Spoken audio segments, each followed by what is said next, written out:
కృష్ణా జిల్లా మోపిదేవి గ్రామంలో కొలువై ఉన్న శ్రీ వల్లి దేవసేన సమేత శ్రీ సుబ్రహ్మణ్యేశ్వర స్వామివారి ఆలయంలో కళ్యాణ మహోత్సవాలను పురస్కరించుకొని 3వ రోజు స్వామివారి రథోత్సవం కన్నుల పండుగగా జరిగింది. శ్రీ సుబ్రహ్మణ్యేశ్వర స్వామివారికి వేద పండితుల మంత్రోచ్చరణల నడుమ శాస్త్రోక్తంగా దేవస్థానం కార్యనిర్వహణాధికారి దాసరి శ్రీరామ వరప్రసాద్ ప్రత్యేక పూజలు నిర్వహించారు. స్వామివారి రథోత్సవానికి దూర ప్రాంతాల నుంచి సైతం అధిక సంఖ్యలో భక్తులు తరలి రావడంతో స్వామివారి ఆలయం ప్రధాన రహదారులు కిక్కిరిసిపోయాయి. ఈ కార్యక్రమాల్లో కొమ్మూరు ఫణికుమార్ శర్మ, ప్రధాన అర్చకులు బుద్ధు పవన్ కుమార్ శర్మ ఆలయ వేద పండితుల ఆధ్వర్యంలో నిర్వహించారు. శ్రీ మహాసరస్వత్యై నమః. శ్రీపాద వల్లభ నృసింహ సరస్వతి గురు దత్తాత్రేయ పరదేవతాయ నమో నమః. సుబ్రహ్మణ్యాయ శేషాయ శివాయ శివమూర్తయ బ్రహ్మాండ వాహదేహాయ నాగరాజాయతే నమో నమః. మన మోపిదేవి గ్రామము మోపిదేవిలో వేంచేసిన శ్రీ వల్లి దేవసేన సుబ్రహ్మణ్యేశ్వర స్వామి వారి యొక్క వార్షిక బ్రహ్మోత్సవాల్లో భాగంగా ఈ రోజున 3వ రోజు స్వామివారి యొక్క దివ్యమైన రథోత్సవ కార్యక్రమాన్ని మనం ప్రారంభం చేసుకున్నాం. స్వామివారు పురవీధుల్లో చాలా భక్తులకి కనువిందుగా సర్వేంద్రియాణాన్ నయనం ప్రధానం, కళ్ళు ఉన్న ప్రతి ఒక్కరూ కూడా స్వామివారిని చూసే విధంగా చాలా సుందర సౌందర్య విలాసంగా స్వామివారు ఊరేగుతున్నారు.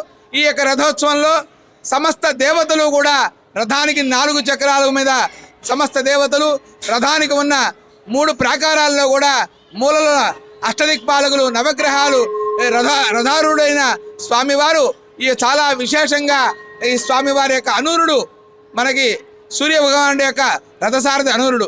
అట్లాగే ఈ సుబ్రహ్మణ్యేశ్వర స్వామి వారికి కాలసర్ప రూపమైన శంఖపాలుడు ఈ యొక్క రథానికి అధిష్టాన దేవతగా ఉండి ఆ రథాన్ని ముందు జరిపిస్తూ ఉంటాడు. ఈ యొక్క స్వామివారి దివ్య రథాన్ని ఎవరైతే కనులారా తిలకిస్తారో స్వామివారి యొక్క దివ్యమైన రథాన్ని, ఆ రథధూళి మనకు దశమూర్తికల్లో కూడా రథశాల చాలా విశేషం. అశ్వశాల, గోశాల, గజశాల, రథశాల ఇవన్నీ కూడా దశవిధ మూర్తికలు. షష్ఠిపూర్తి మహోత్సవాల్లో ఇటువంటి దశవిధ మూర్తికలతో మన దేహంలో ఉన్న యొక్క చేసిన పాపాలన్నీ పోవడానికి స్నానం చేస్తున్నాం. అట్లాంటి దివ్యమైన యొక్క రథధూళి తగిలినా కూడా మనం చేసిన జన్మాంతర సుకృతమైన అందుకంటే ఎన్నిసార్లు చెప్పినా స్వామివారు ఇట్లాగే చెప్తున్నారేంటి అనుకుంటూ, మనము మానవ జన్మ అనేది 33 కోట్ల జీవరాశుల్లో మానవ జన్మ పెద్ద మానవుడు జీవుడు. ఈ మానవ జన్మ ఎత్తడానికి అనేక రకమైన పుణ్యఫలాలు మన తల్లిదండ్రులు చేసుంటేనే మానవ జన్మ ఎత్తుతాం. ఈ మానవ జన్మలో కూడా అంధత్వం, మూగత్వం, బహిరత్వం, గుడ్డివాడు, కుంటివాడు, మూగవాడు, చెవిటివాడు చాలామంది ఉన్నారు.